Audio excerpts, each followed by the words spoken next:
Communism and its origin. Communism is a form of government most frequently associated with the ideas of Karl Marx, which is this guy right here.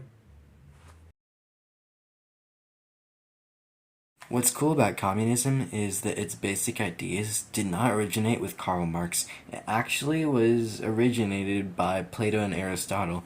They were talking about it back in the early day, and then Karl Marx brought it into practice like many years later. Marx's ideal society ensured economic equalities and fairness. Marx believed that private ownership promoted greed, and he blamed capitalism for society's problems. The problems he claimed stemmed from the Industrial Revolution, the rise of factories, the reliance on machines, and the capability of mass production. Now we're going to talk about Chinese communism. The early history of communism in China started with the Chinese Communist Party led by Mao Zedong.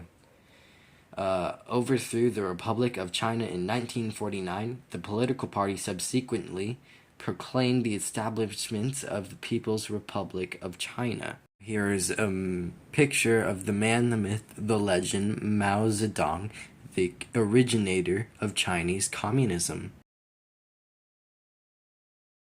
July 1921, the first Congress of the Chinese Communist Party was held with 12 or 13 people in attendance, including Mao Zedong, who later became the country's lifelong leader.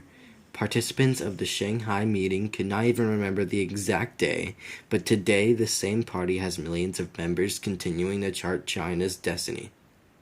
Now we're going to talk about Chinese communism and how communism affected China. In the movie China Cry that we watched together in history class, the main man and the main woman, the man had to go across seas and the woman had to take his place in the working camp, which I find that really messed up because they had 2 children to take care of at that time, and one of their childs had to go with the man and then the other child had to stay with her.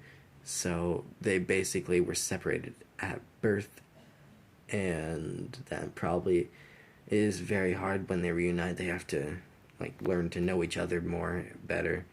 It's just splitting up families. And then earlier in the movie she had trouble buying milk, which is like an everyday item that we always have today, and we don't seem to struggle it because our parents buy it.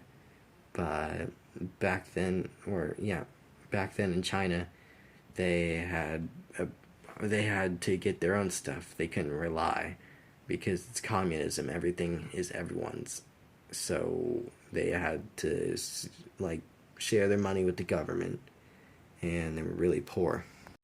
Now, I've been talking about what communism is. It wasn't established in China, but we never really covered why. It's to promote socialism and challenge capitalism. Socialism is basically where the government is in charge of a whole bunch of different companies, and those companies make money for each other, and they produce the same amount of salary to everyone. And so it's communism. Everyone's communist, everyone shares everything. And capitalism is where each company is owned by themselves, and they decide how much to pay their employees. Now we're going to talk about how China would be different without communism. First of all, it would be way more peaceful than it is now. People wouldn't have to worry about expenses. They wouldn't have that ugly scar in history that we watched in China Cry, how they had to escape their own country because it wasn't okay to live in. Didn't have proper living conditions for their children. They would probably have a lot more resources, and it would just be way more simple, way more happy, way less stress. They would not be stressed out at all.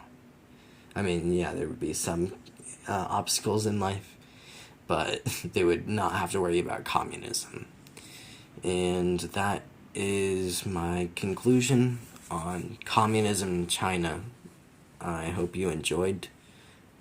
Future me, take it from here.